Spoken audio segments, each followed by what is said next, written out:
Oke, ketemu lagi dengan saya di video keempat ya, mata kuliah aljabar linier. Kali ini kita masih bicara tentang subruang ya.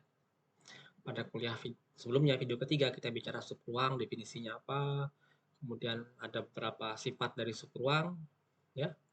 Kali ini kita masih bicara subruang bahwa kalau kita punya V, itu ruang vektor atas F. Sekali lagi, lapangan F ini bisa dalam kuliah ini hanya dibatasi pada lapangan real atau lapangan kompleks. Nah, sekarang kalau kita punya K itu subruang dari V, ya, maka basis dari K itu termuat pada basis dari V, ya.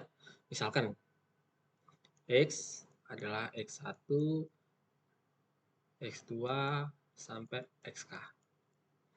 Oke, dalam kasus ini dimensi dari V itu hingga ya. Jadi dimensi dari V itu hingga. Nah, misalkan X adalah X1, X2, sampai XK. Ini adalah basis bagi K. Oke. Nah, kita akan tunjukkan bahwa dia termuat pada basis dari V. Tentunya K ini lebih kecil sama dengan N ya. Kalau dimensi V-nya sama dengan N. Oke. Nah, sekarang X ini jelas bebas linear ya. Di K dan juga di V otomatis ya. Nah, kalau ini belum membangun, misal X tidak membangun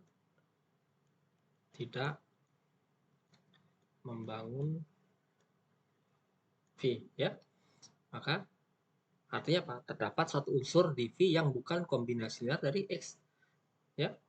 Kita namakan terdapat XK plus 1, saya namakan XK plus 1 ya, dari apa-apa boleh ya, dimana XK plus 1 itu bukan kombinasi linear dari X ya. Nah, bukan kombinasi dari X kadang kita tahu sebagai bukan anggota span X. Span X adalah koleksi semua kombinasi linear dari X seperti itu ya.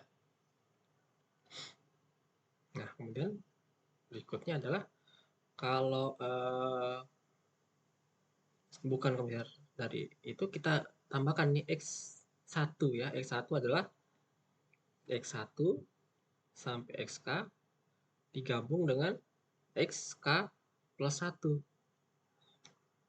ya. Akan saya tunjukkan dia bebas linear. Andaikan atau pandang 0 sama dengan alpha 1 X1 tambah alpha K XK tambah alpha K plus 1 XK plus 1 ya. Kita tunjukkan dia bebas linear juga ya. Jadi kita akan tunjukkan sekarang alpha 1 sampai alpha n sampai alpha K plus 1 itu hanya dipenuhi oleh 0 semuanya ya. Nah, kalau alpha K plus 1 0, harus 0, otomatis kita punya ini, dan ini adalah basis bagi K, pasti bebas linear ya. Jadi alpha K plus 1 ini patut dicurigai yang tidak 0. Jadi kalau dia 0 otomatis bebas linear ya. Sekarang andai alpha K plus 1 itu tidak sama dengan 0 ya. Karena ini suatu bilangan real atau bilangan kompleks, tidak 0 berarti punya inverse ya. Berarti ini bisa pindah ruas ke kiri ya. Jadi kita punya XK plus 1 itu sama dengan alpha 1 X1 tambah alpha n xn. Ya, ini bisa dibagi alpha K plus 1, ini dibagi alpha K plus 1. Seperti itu ya. Jadi alpha K plus 1 awalnya di sini ya, kemudian membagi semuanya ya. Jadi membagi masing-masing. Apa kesimpulannya? XK plus 1 adalah kombinasi dari X1 sampai XK. Padahal kita tahu XK plus 1 bukan span X. Jadi nggak mungkin. Jadi haruslah ya, haruslah alpha K plus 1 sama dengan 0. Nah, karena alpha K plus 1 0, kita punya ini ya. Dan otomatis karena X1 sampai XK bebas linear, alpha 1 sampai alpha K bebas linear. Jadi alpha 1 sampai alpha K itu juga harus sama dengan 0. Harus 0, nggak boleh. Jadi kita punya X1 ini, X1 yang ini ya, itu bebas linear. Oke. Nah, Kalau X1 belum membangun,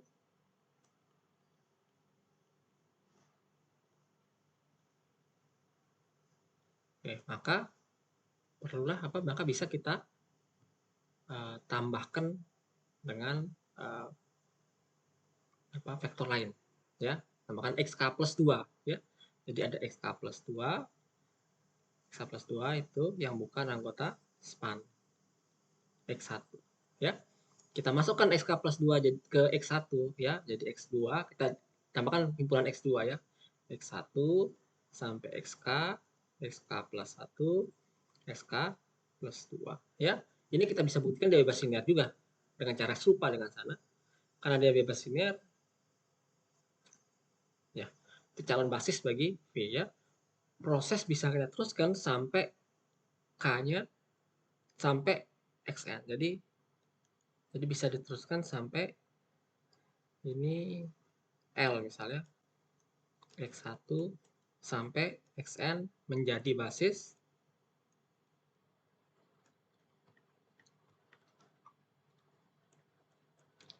V, ya. Nah, ini pasti berhenti di N. Kenapa? Kalau dia tidak berhenti di N, misalnya sampai XN ini tidak membangun, maka bisa kita tambahkan XN plus 1 lagi.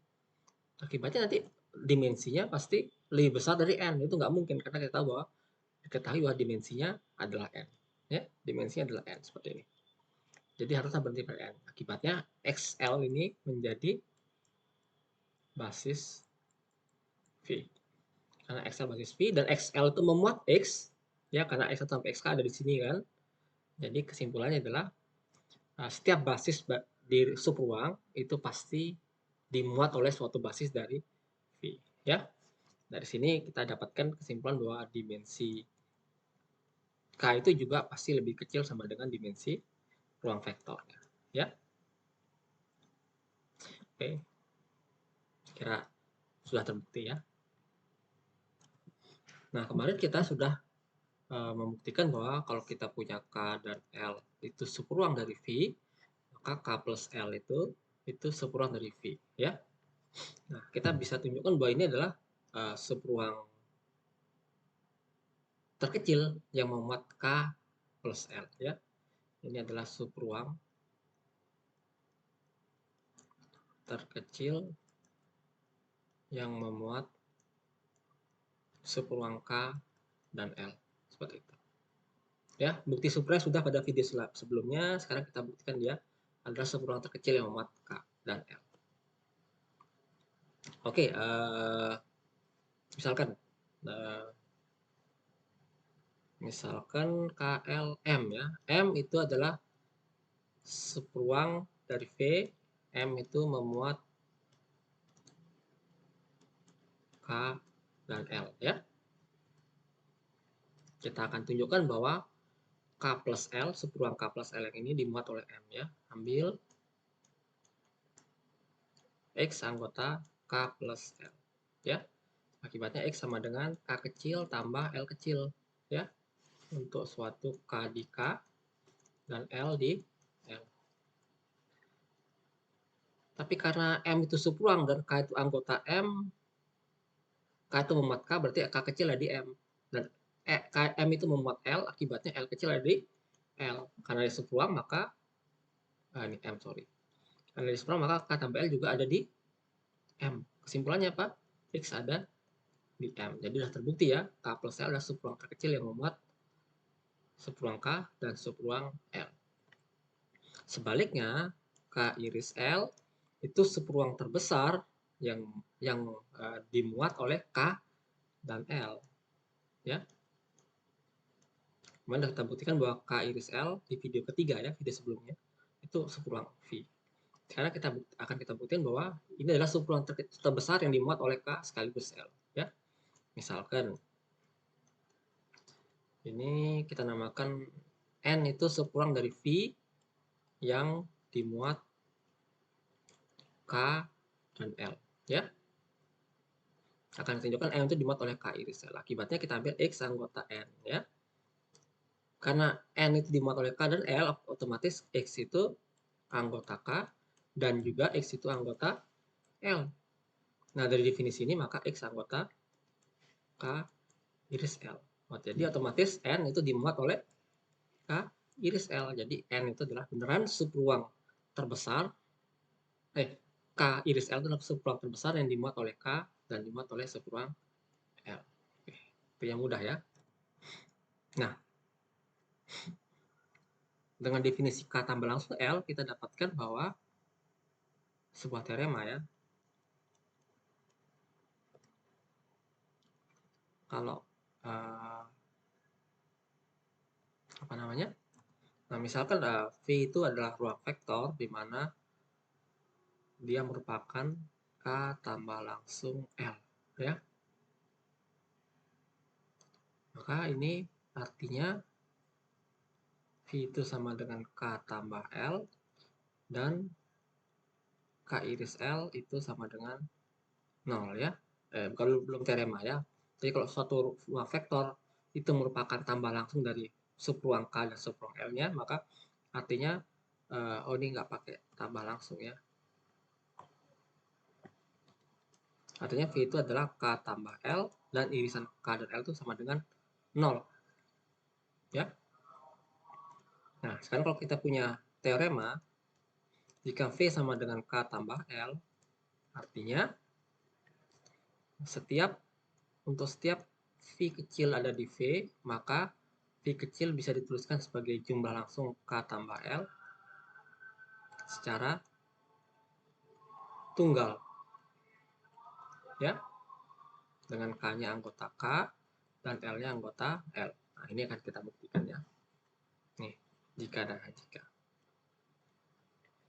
Nah, oke. Sekarang dari atas ke bawah ya. Misal diketahui V sama dengan K tambah langsung L. Nah, misalkan V bisa ditulis sebagai K1 tambah L1, bisa ditulis sebagai K2 tambah L2, ya, maka kita dapatkan bahwa K1 kurang K2 sama dengan L2 kurang L1. Ya, artinya apa? Ini anggota K karena K-nya subruang dan ini anggota L karena L-nya subruang. Akibatnya K1 min K2 juga anggota L ya, karena ini L kan. Anggota L otomatis ini anggota L. Ya sama aja, L2 min L1 juga anggota K. Tapi kita pakai satu aja ya. Jadi K1 min K2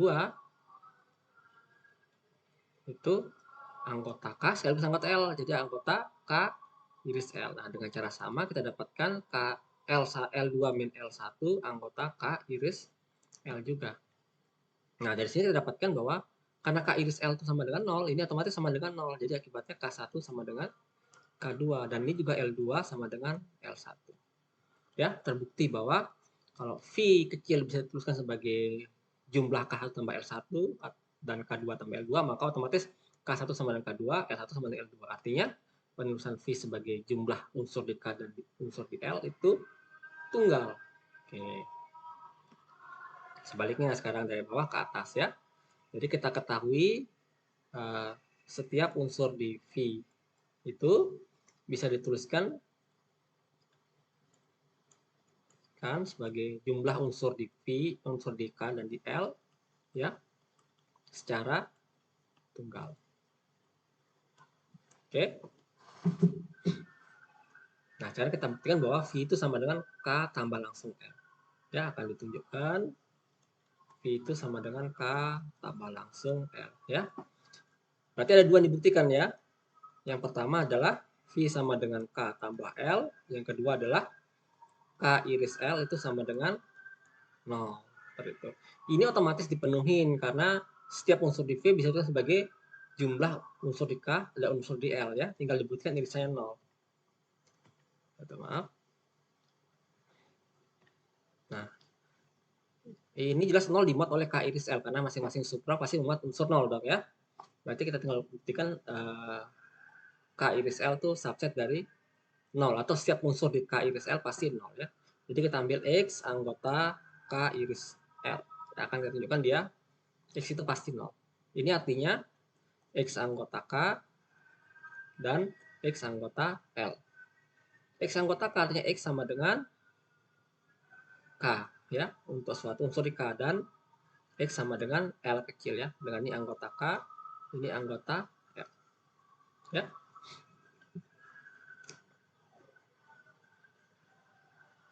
Itu ya.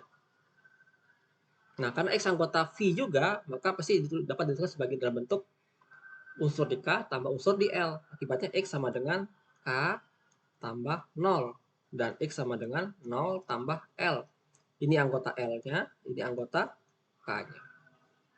Kan K iris L tuh, X itu anggota V kan, dan V itu sama dengan K tambah L. Ya.